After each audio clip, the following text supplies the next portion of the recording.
going on? Welcome to the Matt Bernier Show on DRFTV, live.drf.com, livestream.com, the Daily Racing Forum's Twitter handle. That would be at DRF Inside Post, as well as the Daily Racing Forum's Facebook page. If you are watching this live, my name is Matt Bernier. You can follow me on Twitter at Bernier_Matt. If you are checking this thing out podcast, which again, most of you do, you've got plenty of options. YouTube, SoundCloud, iTunes, video.drf.com. This is the recap edition of the Matt Bernier Show, and for us, this is the first show of 2018, and we've got some races going back into 2017 that we've got to go over because of the holiday break and certain things falling the way that they did. So there are a lot of races to go over, and some of them, there's more to talk about than others. So this thing, some of them will go into a little bit more than others. Again, if you want more of the full in-depth sort of stuff, you can go back and check out the recaps that we have on DRF.com from all of our great writers and reporters from all across the country.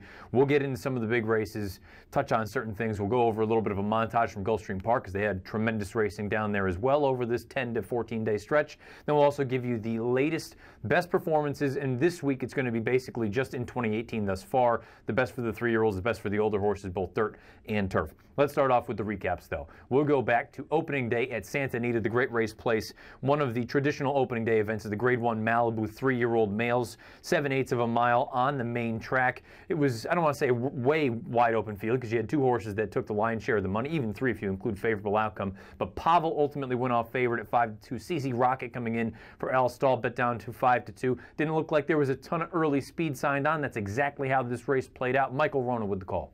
To swing deep with 5 lengths to pick up into the home running, and the leader City of Light leaves the rail open for Edwards going left, who pulls within 3/4 of a length. Favourable outcome being produced out wide by Castellano, but City of Light still has the lead. He moves clear again. City of Light for Van Dyke skips away with a winning lead in the Malibu. City of Light wins from Edwards going left. Favourable outcome, Pavel and Irish Freedom. City of Light wins the Grade 1 Malibu, pays $17 on top. Edwards going left runs second, $11.40 to place. Favorable outcome coming in from the East Coast for Chad Brown, $3.80 to show, $1 exact, a 1-2 comes back 65.50, 50-cent try 178.85, and the 10-cent super 148.27. City of Light is a 3-year-old. Now he's a 4-year-old at this point because that race happened the final week of his 3-year-old year.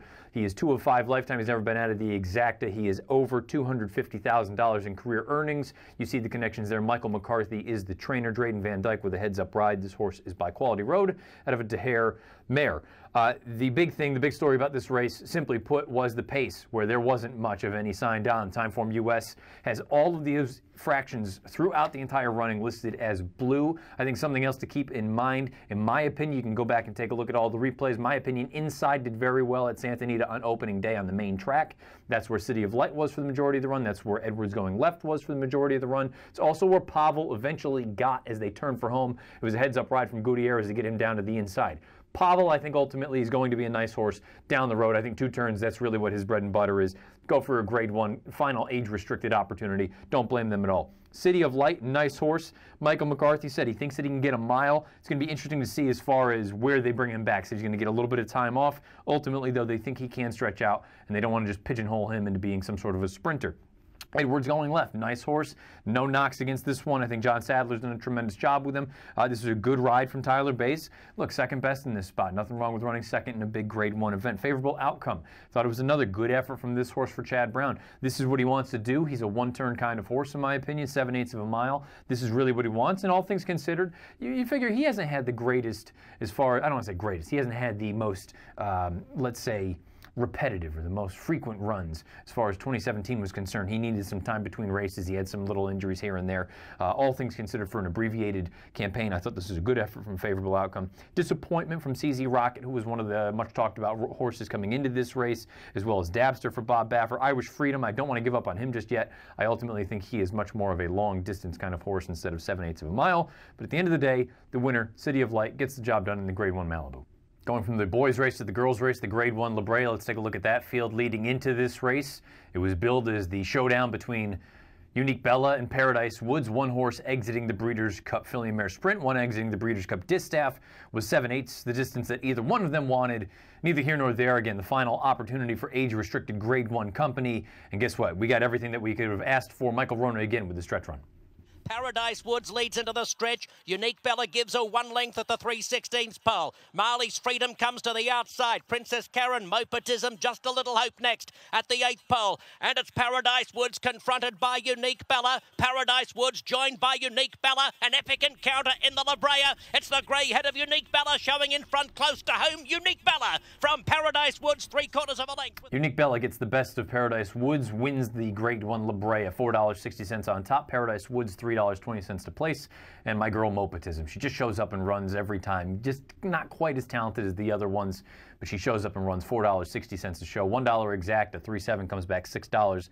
50-cent try comes back $18.50 in the 10-cent super, $22.43. Unique Bella. What else is there to say? She's very, very talented. There's no denying that. She's 7 of 8 in the exacta, the only time that she's been off the board. Breeders' Cup Filly and Mare Sprint, where Mike Smith said, you know what, wrote her all wrong. She went way too fast. She is 6 of 8 as far as victories are concerned, just under $600,000 in career earnings, owned by Don Alberto Stable, trained by Jerry Hollendorfer, ridden by Mike Smith. You see the pedigree. She's the first daughter of Unrivaled Belle, who was a Grade 1 winner in her own right, and she is by Tappet. This is a filly that, as far as distance is concerned, it sounds like Jerry Hollendorfer thinks that she actually wants to go long. Unique Bella, speaking of. And we may actually have the opportunity to see that race sooner than later, because Richard Mandela has also indicated that going back to 2 turns for Paradise Woods, which I personally think that is going to be her ideal game. Unique Bella, I'm still unsure of what we're going to get out of her.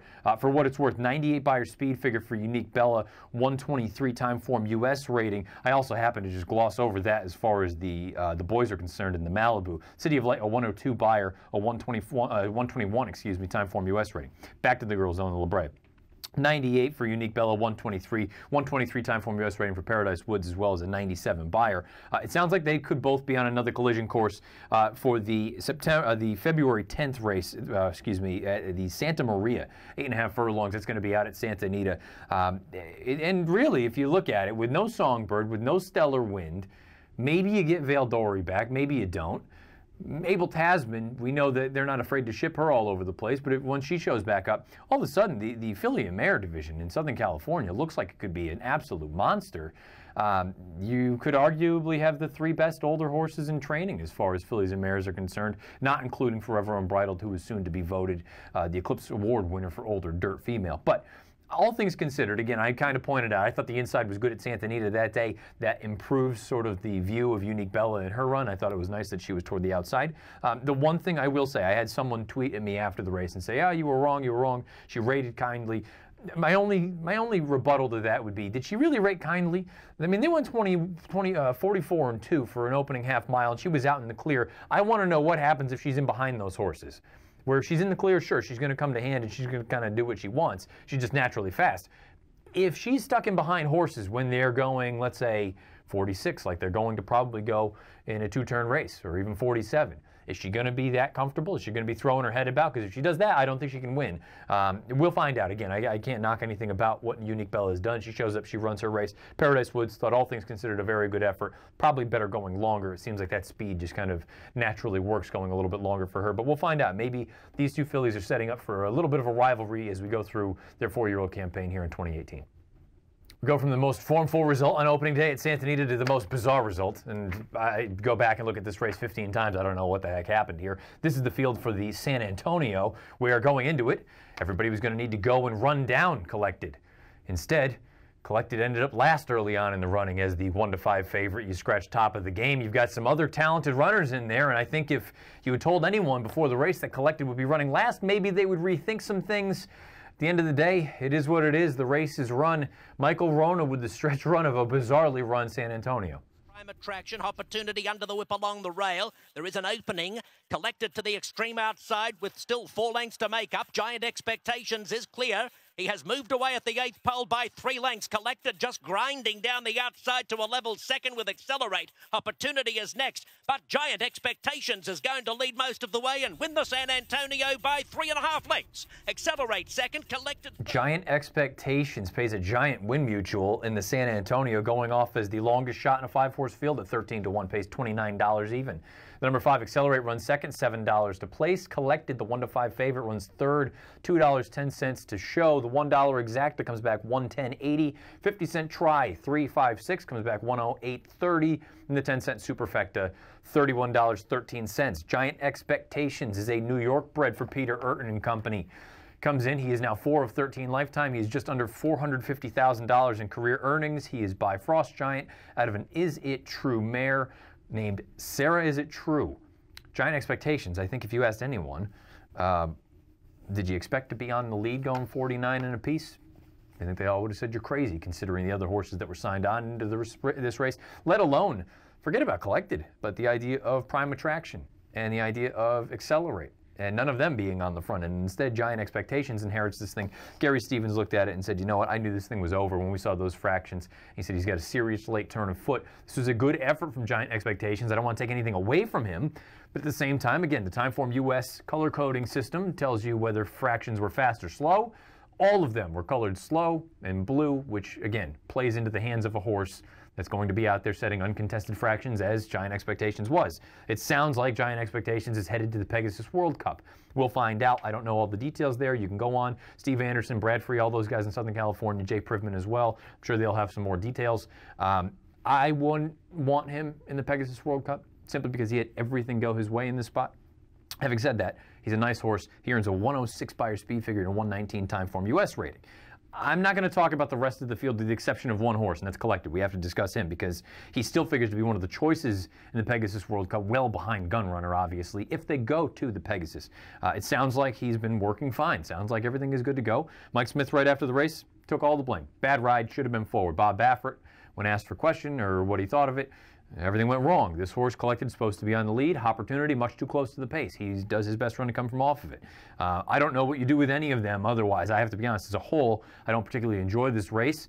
But if I'm going to trust anyone after a complete clunker, a complete stinker out of one horse that we know is capable, I'm going to trust Baffert. I'm going to trust a horse like Collected, who all he has done is show up and run.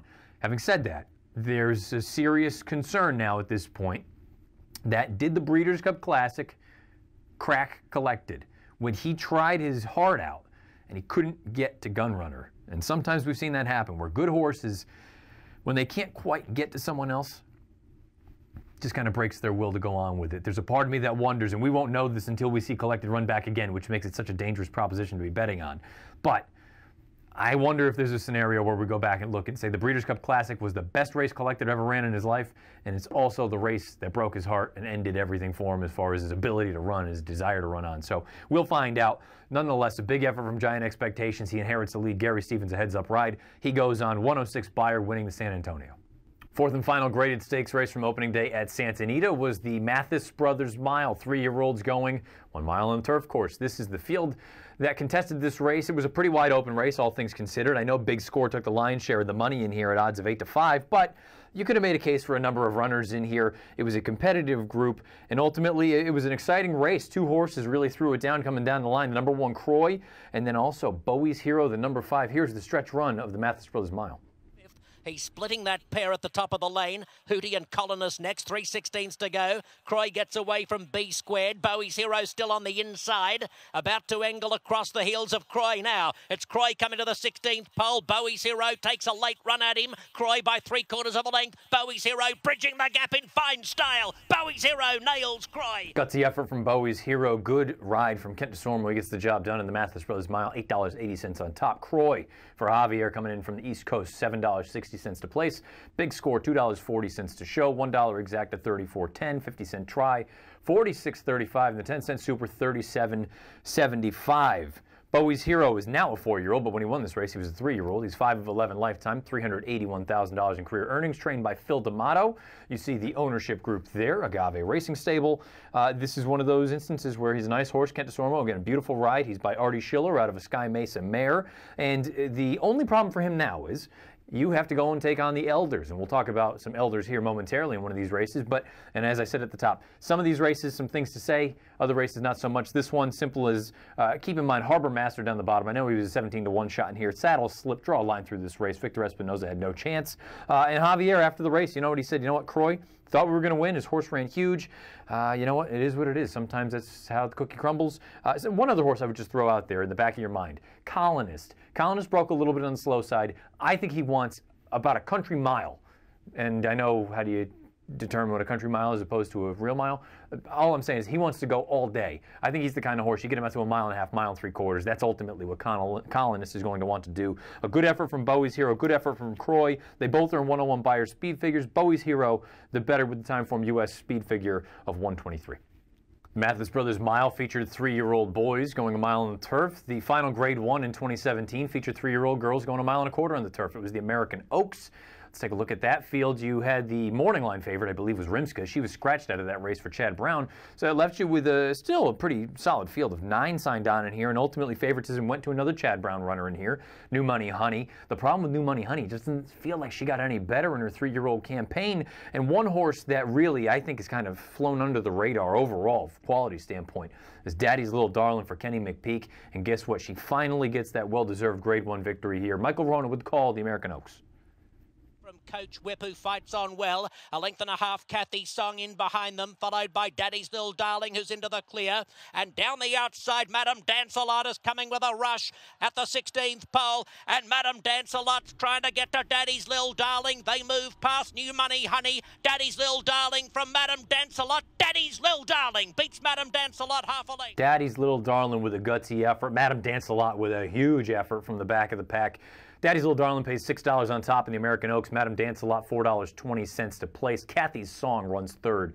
$6 a show, $1 exact to $14.40. 50-cent try, $56.35. The 10-cent superfecta, 4129, comes back $42.22. The now 4-year-old Daddy's Little Darling is 4 of 15 lifetime. She has been in the money in 10 of 15 lifetime starts. She has banked over $1.1 million. That's a heck of a record thus far for a now freshly turned 4-year-old for Kenny McPeak. Owned and bred by Normandy Farm. There's that guy again, Mike Smith, the winning ride. Scat Daddy is the sire. This is a mare, Miss Hot Salsa, excuse me, out of by Houston, the dam sire. This is a horse, overall, I think, 94 Beyer speed figure, 122 time form U.S. rating. She hasn't done anything wrong, really. She's shown up. How many horses can you remember in recent memory that they've got a resume of 3-year-olds? And unfortunately for her, she won't be really a true, legitimate contender for 3-year-old filly as far as Eclipse Awards are concerned. She won the American Oaks, which is a Grade 1. Second in the Grade 1 QE2 at Keeneland. Second in the Grade 1 Ashland on dirt at Keeneland, and second in the Grade 1 Kentucky Oaks on dirt. And for her, she went over to England, and apparently a random lightning bolt freaked her out, and she didn't get the run over there when she was supposed to. This is a tremendous horse right here. Kenny McPeak's done an unbelievable job. Again, the 94 Beyer, 122 time form U.S. rating. She came home in 23. I thought it was a gutsy effort. I think this is a really, really talented horse, and there's no reason to think that going into her 4-year-old campaign, we're going to be looking at races like the Beverly D, like the Diana, perhaps the Filly and Mare Turf when we get to the end of the year in the Breeders' Cup. That's going to be right in McPeak's backyard down at Churchill Downs. So this is a filly. I think the sky is the limit. The dangerous thing for all these 3-year-olds, now 4-year-olds, there's no guarantee they're going to train on. How often have we seen really, really talented, top-notch 3-year-olds, particularly fillies, that just don't seem to make that next step going forward? Now, at the same time, we've seen plenty of them go on and do it, move forward from 3 to 4. But I'm just thinking off the top of my head, Time and Motion. Time and Motion never got any better from 3 to 4. She just kind of plateaued. I hope we don't see that from any of these girls because they all seem very, very talented, very, very exciting. And this is a division now that you lose Lady Eli and you lose some other big hitters. Daddy's Little Darling would be a welcome addition to the older fillies and mares on turf here in the United States next year. Giant effort from Madame Dancelot. I'm sure some people are going to look at it and say, oh, well, she couldn't go by. Maybe she hung. I disagree completely. I thought she ran a winning race. She was a length and a half ahead of Kathy's Song. Thought it was a giant, giant turn of foot. She came home in 22-1. There will be Grade 1 races for her going forward. And at the very top, I mentioned, I'm not sure. New Money Honey, She just feels like the kind of horse that not only did she not get any better from the beginning of her 3-year-old campaign to the end of her 3-year-old campaign, I don't think she got any better from her 2-year-old season on to her 3-year-old year. And that's not a knock. It's just she's not gotten any faster when some of these other girls have progressed and taken a couple, 2, 3 steps forward. So a little bit disappointing from New Money Honey as the 9-5 favorite, but a really, really gutsy effort. Good ride from Mike Smith. Great training job from Kenny McPeak. Daddy's Little Darling gets the job done in the final Grade 1 of 2017, the American Oaks. Totally different division, totally different distance, surface, the whole 9 yards. The Midnight Lute Stakes, 6.5 furlongs on the main track. Let's take a look at that field. This was a race that, unfortunately, lost Masochistic before it even ran. He figured to be one of the favorites, if not the outright favorite, and Smoky Image chose to run in a different race at a later date. That left Americanized to just inherit favoritism, and he figured to be a short price to begin with coming out of the Cigar Mile here in New York at Aqueduct, and he ran a very good race that day. The question now was anybody else going to step up to the table and really kind of go on and say, you know what, we're going to challenge him early, because it looked like Americanized could have very easily been loose on the lead. Instead, Silent Bird with a heads-up ride from DeSormo down on the inside. They go and push the pace, and it pays off. Michael Rona with the call. As a length back out wider, Calculator cutting the corner. There's an open space for him, or at least there was. Silent Bird left the fence, but then ducked back to the rail. Silent Bird, Americanized, out wide, Tough Sunday. Calculator now has to try and come through, one off the rail. Out deep, Tough Sunday, Americanized, and on the inside, Silent Bird, Tough Sunday, Americanized. Give it to Silent Bird on the inside. 3 horses separated by a half length at the wire in the Midnight Lute. Silent Bird is the winner, $8.20 on top. Tough Sunday runs second, $10.20 to place, and the number 5 Americanized, your even money favorite, $2.20 to show, $1 exact to 48.20, 50-cent try, 63.90, 10-cent superfecta, 34.49. Silent Bird, Mark Glatt, boy, he's had a whale of a time keeping this one sound and on the racetrack, because you look at him, he is a 6-year-old, and he's only run 9 times, but boy, he's a nice horse when he's out on the racetrack. He's 6 of 9 lifetime, $316,000 in career earnings, owned by Norman Stables, trained by Mark Glatt, bred by JMI, Kent DeSormo with a heads-up ride. Summer Bird is the sire, and this is a St. Bellato mare called Rutledge Bellato. I got to be honest with you, the 98 buyer, the 119 time form U.S. rating, I have no knocks against this horse. The only problem for Summer Bird is, again, when are we going to see him again? That's always the concern. He's a really nice horse. He's talented. Nobody's going to question that. You got to question his durability. You got a good effort out of him here. Sounds like, you know, there's a scenario where you could possibly try to stretch him out. They don't really want to turn him back to 6.5 furlongs or anything else like that. DeSormo said it. All credit goes to Mark Glatt here. This was a whale of a training job just to get him ready to go for a race like this. We'll find out. It'll be interesting to see. He's a very talented horse. I think he's very nice. I don't know about how far ultimately he wants to go, but at the same time, when he's right, you know you've got a nice sprinter on your hands. 98 buyer speed figure. Tough Sunday on the outside. Tyler Bay said, I didn't see the horse on the inside. Had we seen him, it could have been a different story if we were a bit closer, because you saw there was about 6 pads between the rail and where Tough Sunday was running.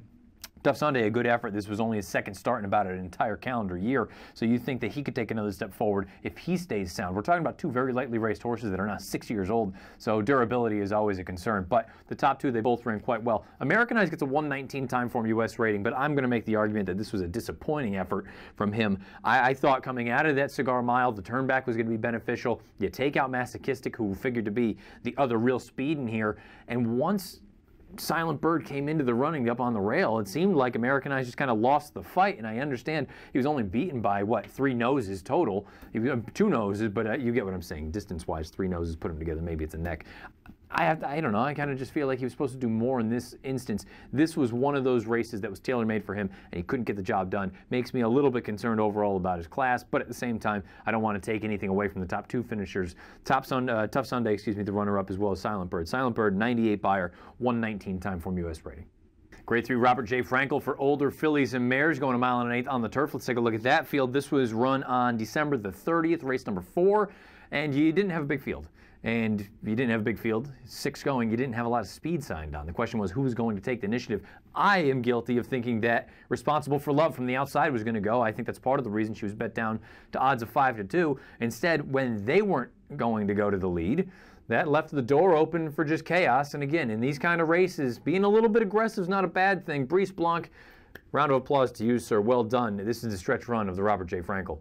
There's Alicia's World, and Penjade has become disengaged. 3/16 to go. Midnight Crossing in front of Gliding by Lacine's right on the back of the leader. And then comes Alicia's World, responsible for Love. It's Midnight Crossing in front with a 16th to go. Lacine finally sees daylight. Alicia's World out deep. Midnight Crossing holding on. Midnight Crossing from Alicia's World, Lacine. Midnight Crossing wins the Robert J. Frankel at odds of 22 to 1. Alicia's World for Chad Brown runs second, $3.60 to place, and Lacine runs third, a troubled third. We'll talk about that momentarily. $3.60 to show. $1 exact is $60.60. 50-cent try, $184.05. 10-cent superfecta, $2.435. $139.08. Midnight Crossing. This was a pretty solid effort. It was a heads-up ride from Brice Blanc. Can't overstate that enough. 3 of 18 lifetime, over $130,000 in career earnings for Richard Baltus. First start in the Baltus barn. After being transitioned down from Canada, I should say, California, Northern California.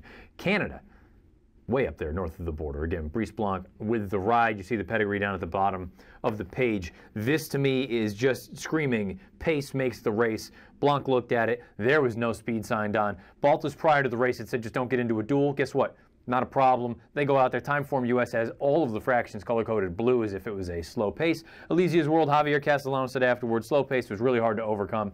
Can't fault them there. There is a part of me, though, that looks at it and says, Alicia's World, this is Alicia's World. She went off at 8 to 5. She was the favorite, and she's going to just get close enough before one just is a little bit better than she is on the day. Lacine, all due respect, she was a little bit stuck in traffic as they came from home.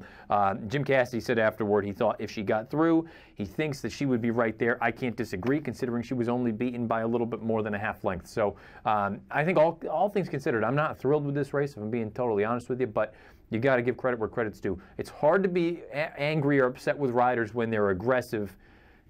And that's exactly what Brice Blanc was, because more often than not, you're going to get something that pays off in the end. I thought this was a heads-up ride. Nice training job from Baltus. Midnight Crossing pays almost $50, winning the Robert J. Frankel.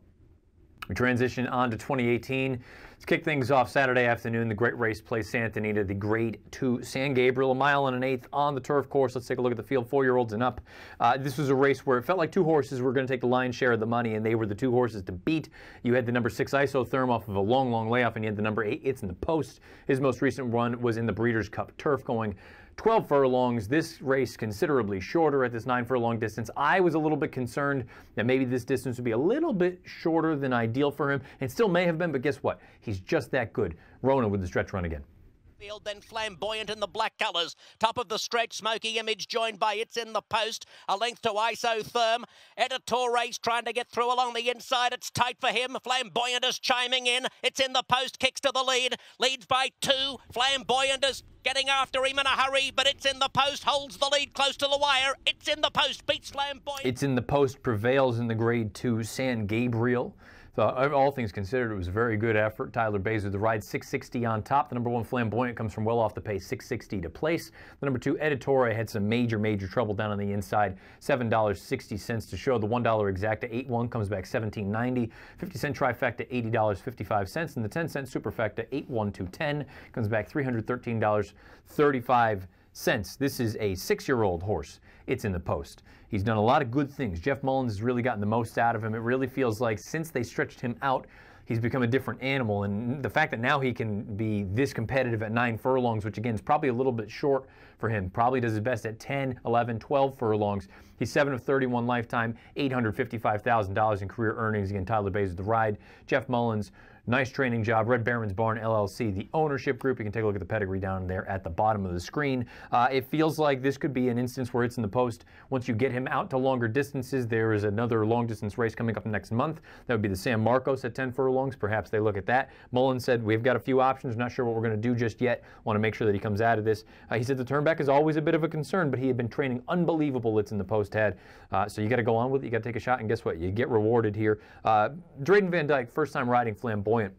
He said he was a little bit surprised early on because it felt like Flamboyant was a little bit on the lazy side.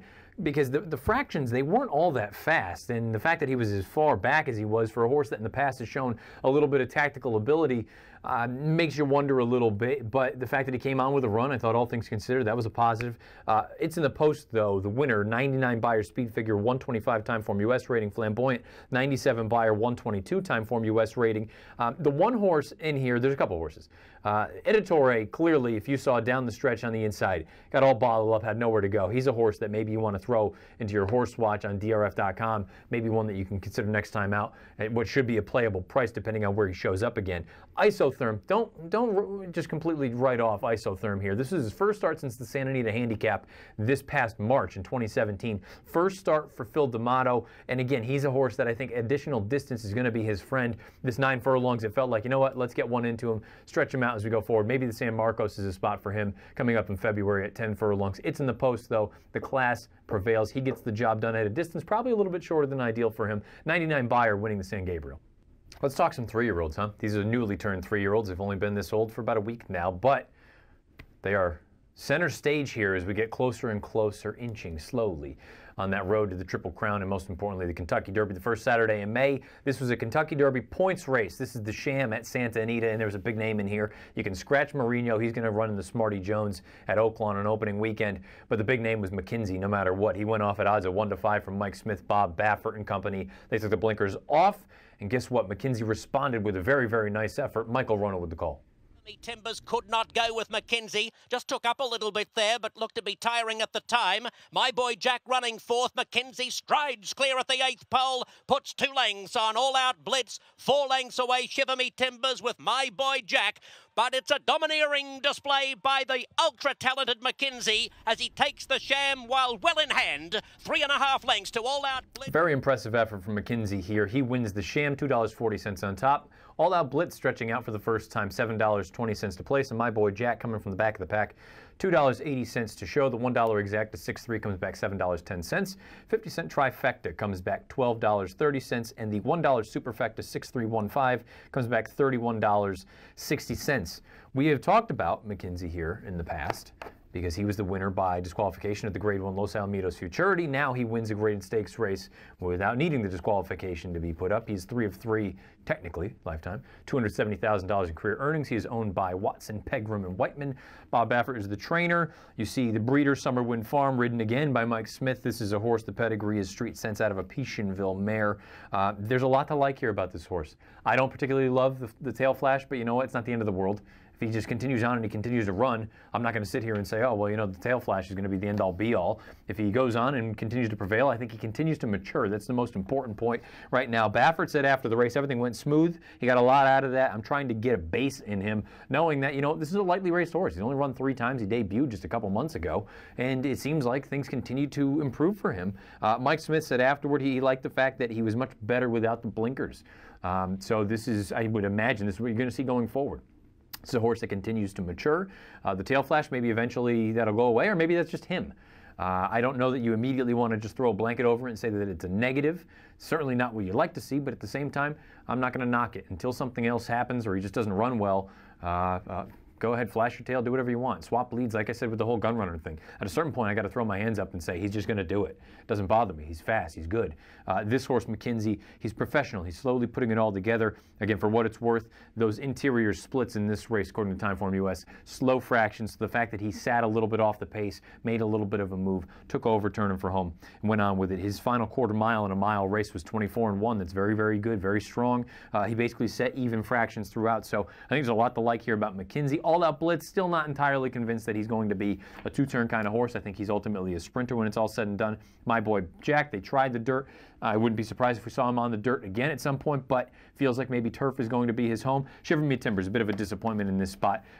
He was coming off of that maiden score where he defeated Peace. Peace came back, regressed significantly on the Beyer scale. Dan Illman and I brought up that we were concerned about the Beyer being a little bit high.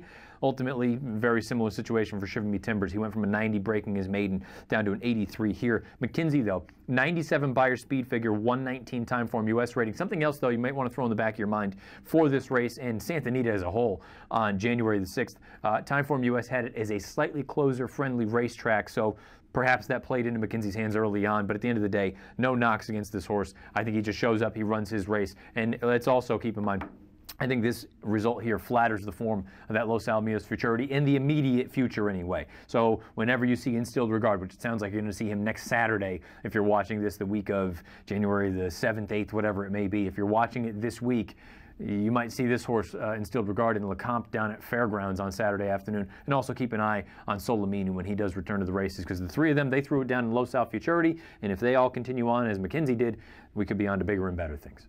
3-year-olds on the other coast Saturday. The Mucho Macho Man Stakes, a one-turn mile down at Gulfstream Park. Let's take a look at that field. You had one withdrawal in here. That was the number 1 Colton, Mississippi, but that didn't really affect the race very much. Now, maybe with the exception of the pace dynamic, you could say, but from an overall contender standpoint, really didn't change much on paper. It felt like you had a couple of fresh faces showing up. You had Bell Harbor. We know what he's capable of doing, but you had a couple of fresh faces that figured to take the lion's share of the attention in here. The number 3 Dak Attack and the number 6 Mask. Not saying that Dak Attack didn't deliver, but boy, did Mask ever deliver, even with the soft early fractions that he was able to get out there and set. This is Pete Aiello with the stretch run of the Mucho Macho Man. Back to second is Dak Attack, Santiamen driven. Ball Harbor rolling up the rail now with 3/16 to go. Mask is shaking up for the drive, and he's still under a hand ride. And look at him go. Here's Mask, the son of Tappet. He's pouring it on through the stretch, and Mask is now wrapped up, and Castellano's posing for the picture. Mask in a jog. Castellano geared down at the very end. Mask gets the job done in the Mucho Macho Man, $4.80 on top. Bell Harbor, he comes with a run. He's as honest as they come. He may not be a superstar, but he's a nice little horse. I like him. $3.40 to place. Dak Attack off the long layoff, $2.40 to show. The $2 exact to $12.80. $1 try, $16.80. The 10-cent super, $4.55. Mask is a 3-year-old by Tappet out of a Yanaguska mare called Hidden Expression, trained by Chad Brown, owned by Lanes End Racing, bred by Gainesway Thoroughbreds Limited down in Kentucky. He's 2 of 2. He's got $105,000 in career earnings. And the most interesting thing about this horse is you look at the way that his 2 races have gone. His career debut, that was in October at Belmont Park, and you look at this race down here at Gulfstream Park. He faced winners for the first time at Gulfstream in a stakes race going a longer distance. Check, check, check. The big difference, though, he broke really, really poorly in the career debut and came from well off the pace. And then in this race, he breaks alertly, goes right to the top and says, good night, it's over. I think this is a really, really interesting horse going forward. He did set very slow fractions. He did get away with a very easy lead, uncontested. So you're usually going to run pretty well. But considering he had been gone for a few months, Chad Brown said he had some baby issues. To be expected. It happens with 2-year-olds. This is a really, really exciting horse, I think. He got a 91 Beyer speed figure, a 112 time form U.S. rating. He came home in 24 and 3, and you saw Castellano looking like a statue in the stirrups. Never moved a muscle. I'm very, very anxious to see what happens with this horse. Chad Brown has said that timing-wise, the Risen Star at the Fairgrounds on February the 17th, that would be the first preference simply from a timing standpoint because it seems to make the most sense. Everyone is all smiles afterward. Javier, Chad, this horse looks like he could be the goods. For anybody that's a little bit concerned, I saw some chatter from folks on Twitter about pedigree and distance. Maybe he will end up being a one-turn kind of horse. You see Yanaguska on the bottom. But for what it's worth, on the dam side, Bulls Bay was in there. Bulls Bay won the Grade 1 Whitney. So distance, I don't think is going to be an issue for him. You look at that career debut, the way that he galloped out. I'm very excited about Mask. Right now, if I had to pick an East Coast horse, maybe with the exception of Catholic Boy, Mask is hard to ignore right now. He looks like he could be the goods. Bell Harbor, again, I told you, I am a big fan of his horse. This horse, I should say. I don't know that he's ever going to be a superstar, but I like that he just shows up. He's honest. He's probably not as talented as Mask, but I like the fact that he just shows up and wants to run. Dak Attack, I'm willing to give the benefit of the doubt. He needed a race. I'm still not sure how far he wants to go. Maybe he is a one-turn kind of horse, but I'm willing to give him the benefit of the doubt. This was his first start since the end of August when he was a 2-year-old, so he can certainly take a step forward in his second start off the bench. But all eyes were on Mask, and boy, did he pass with flying colors. Chad Brown looks like he has an exciting Triple Crown prospect. He earns a 91 Beyer winning the Mucho Macho Man. We transition from boys on the road to the Kentucky Derby, girls on the road to the Kentucky Oaks, hopefully the first Friday in May. This was the field for the Santa Ynez, 7/8 of a mile at Santa Anita on Sunday afternoon. You take out the inside horse Artistic Diva, all of a sudden it looked like the pace scenario changed dramatically, as if War Heroine could be loose on the front end. She did go out there, but she just did not run her race for one reason or another, and that kind of felt like now all of a sudden when she's not going to run, you've got the opportunity for the 2 favorites who are going to come from off the pace, the number 7 Win the War, the number 8 Midnight Bisou, to come on with their run, and one of them certainly did a very, very impressive effort here. Michael Ronald with the call. Swing for home, and they're followed by yesterday's news. Win the War is starting to come through the pack at the 8th pole. Steph being Steph. Midnight Bizou. Win the War getting to 3rd in the middle. It's Midnight Bizou taking up the lead with a 16th to go. Moving away from Steph being Steph and Win the War. Midnight Bizou. Midnight Bizou scores by 4 lengths. Second, Win the War or Steph being Steph. Midnight Bizou, very visually impressive, winning the Santa Ynez, $5.60 on top. Steph being Steph, a gutsy effort to stick around to run second, $14.60 to place is a 25-to-1 shot. And the number 5, the favorite, Win the War, goes off, pays $2.40 to show, the $1 exact at $37.10, 50-cent try $60.65, and the 10-cent superfecta $55.47. Midnight Bizou is no longer a maiden. She's a winner now. She's 1 of 3 lifetime, and both of her defeats came by basically a nose to Dreamtree, who was the winner of the Grade 1 Starlet. So that form is flattered. Midnight Bizou, you've got to look at her and say she's a legitimate sort of filly in here. Bill Spar trains. Woodford Thoroughbreds were the breeder, owned by Allen Racing LLC and Bloom Racing Stable LLC, ridden by Mike Smith. Mike Smith's name showed up, what, about 100 times in this thing? And you take a look at that pedigree. Midnight Lute out of a Repent mare, Diva Delight. I think this filly is tremendously talented. She earned an 88 Beyer speed figure winning this race. She got her final 1/8 of a mile in 12 4. That's serious, going 7/8 of a mile. She came a little bit from off the pace. She broke alertly. I think there's a lot to like about this horse. The interesting thing is going to be to find out how far she wants to go. You know, Bill Spar says no question she wants to go 2 turns. Just no denying that. An option is on Super Bowl Sunday, the 1 mile Grade 2 Las Virgenes. That could be the first opportunity for her to try 2 turns. You know what? I have no knocks, really. She just shows up and runs. The fact that you've lost by a nose to arguably the best 2-year-old, now 3-year-old filly on the West Coast in Dreamtree. And guess what? That's even debatable between Midnight Bizou and her. I tend to think that Midnight Bizou might still be the best. I know that she's lost those 2 head-to-head meetings, but you're just looking to see the way that this filly continues to progress. She looks professional out on the racetrack. She comes with a serious kick. And like Spar said, I mean, when I watch her run, I get the impression that she's going to run all day. The Midnight Lute concerns me a little bit as far as the pedigree on top is concerned. But at the end of the day, how am I supposed to knock this horse? She just shows up, runs her race, 88 Beyer speed figure. She is now a winner, and she's not only a winner, she's a graded stakes winner. She wins the Santa Ynez, and potentially this is the beginning of some good things for these connections leading into the first Friday in May. Fingers crossed, the Kentucky Oaks.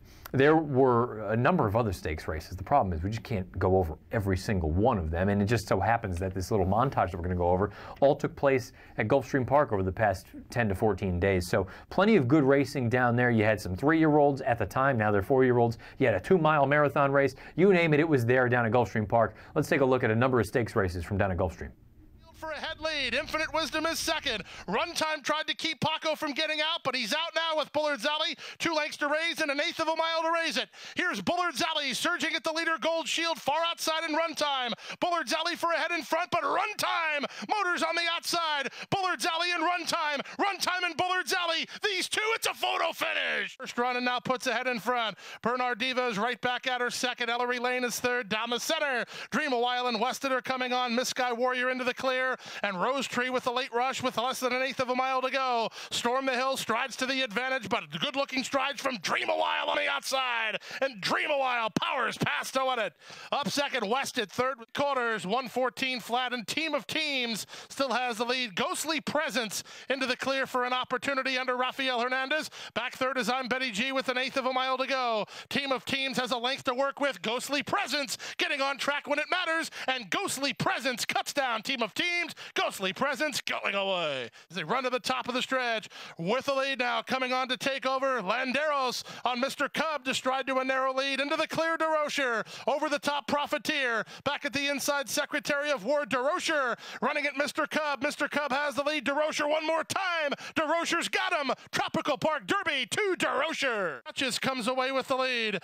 Out after is Involuntary over the top. Martini Glass, a late run and a good one too from Boley. She's charging hard with an 1/8 of a mile to go. Daring Duchess still leads by 3. Flip Cup in between horses. Martini Glass on the outside. Daring Duchess is almost there, and she'll win it. It's Daring Duchess and Jose Ortiz all the way. Martini Glass sprint to the wire in the Kitten's Joy. Flame Away, shake it up for the drive. Fast Boat in the center. Mojovation still has horse, and Power of Attorney is next with an 1/8 of a mile to go. It's Fast Boat and Mojovation. Power of Attorney trying to knife between horses. Renaissance Frolic on the scene. Pony Up from last. Oh! all 7 across the course, but it's Flame Away and Pony Up involved in a win photo. Get to designing. Closer Still muscles into the clear. The Way I Am's up the inside end. Dina Del Sur down the center, and Dina Del Sur still very confidently handled. The Way I Am and Closer Still in front. The Way I Am now surges to a short lead. Back to second, Closer Still, then and Dina Del Sur, but the winner is The Way I Am. Some great racing down at Gulfstream Park, and again, unfortunately, we couldn't go through all of them simply because we don't have enough time. So we did a little montage. Hopefully you got some nuts and bolts there, and again, you can go back onto DRF.com, find all sorts of good details from those races. Let's move on to what normally is the weekend's best performances, but in this case, it is this past week, and basically it's the best performances from a Beyer speed figure standpoint thus far in 2018. Let's throw up this guide. Now, you'll notice if you've been paying attention to this show in the past, the 2-year-old divisions are stripped out of here because it's way too early for the 2-year-olds to be running. So you have 3-year-olds and older horses. 3-year-old males on dirt. McKinsey is the highest of 2018 thus far with a 97 Beyer here, and that in the Sham. We already talked about that. Midnight Bisou, she earns an 88 in the Santa Ynez. That's the highest for a 3-year-old filly on dirt. 3-year-old male on turf, Flame Away, in that Kitten's Joy that we just took a look at. He earned an 84 Beyer. And the 3-year-old female turf, Paved, an 88 Beyer at Santa Anita in a maiden special weight affair. Maybe a name that you want to keep in the back of your mind. Paved. Older male on dirt, Rock and Fellers, a 100 Beyer speed figure down at Gulfstream in a non-winners of one other than. Older female, Lil Grazin with a 78 and a starter allowance at Santa Anita, and that is on the dirt. And the older male on turf, Pee Wee Reese going down the hill in the Hernandez Stakes at Santa Anita, 103 Beyer speed figure, and another turf sprinter to round things out. Older female turf, Triple Chelsea, a 92 Beyer speed figure down at the fairgrounds. These are the best performances thus far in 2017 from a Beyer speed, 2018 from a Beyer speed figure standpoint. Sorry, it's been a long day. Let's take a look and see what's on deck for the rest of the week here on DRFTV. For those of you that are hard of sight, I apologize. You need to get out your monocle and really squint here. But I'll try to just walk you through it a little bit here from time to time. Tuesday, if you're watching this live, you've already caught the DRF Players podcast. You've caught this show. It's wrapping up. You'll also on video.drf.com as well as the Daily Racing Form YouTube channel. You'll have Dan Illman and Nicole Russo going over some things as far as pedigree is concerned in the pedigree report. You clearly have all the DRF Bets Race of the Day videos. You have DRF Bets spot plays all throughout the week. You have the Brad Free report. We have the return of Mike Watchmaker, the DRF National Handicapper. We've got the Weekend Warrior as well as Watchmaker Watch. You also on Friday, big thing on Friday, the 300th edition of the DRF Players podcast. Peter Thomas Fornatel and Jonathan Kinchin. That's a big deal, something that makes me happy as well. You'll also see some other things as well as the Matt Bernier show, the newest edition of Out of the Gate, all sorts of good stuff in there. And you know what? I say that we're going to have the Matt Bernier show on Friday. We're not, because I'm going on vacation on Thursday. So you won't have a new edition of the Matt Bernier show for a preview situation. We'll pick that up again next week when I get back. But all things told, you can go on there. You see all that and more on video.drf.com as well as the Daily Racing Forums YouTube channel. If you have watched this live on Tuesday, you've got YouTube. No, you don't. That's the podcast. You have got live.drf.com, livestream.com, the Daily Racing Forums Twitter handle that is at DRF Inside Post, as well as the Daily Racing Forums Facebook page. If you check it out, podcast, YouTube, SoundCloud, iTunes, video.drf.com.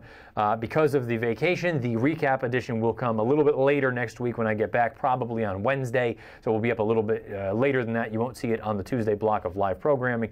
And then we'll go back into the normal schedule. On Friday, we'll bring you back up to speed with some previews of what's still to come, because we're getting deeper and deeper. I know it's early in 2018, but we continue on with the 3-year-olds, the road to the Kentucky Derby, the road to the Kentucky Oaks. Best of luck the rest of the week playing, and we'll talk again soon. The Matt Bernier Show.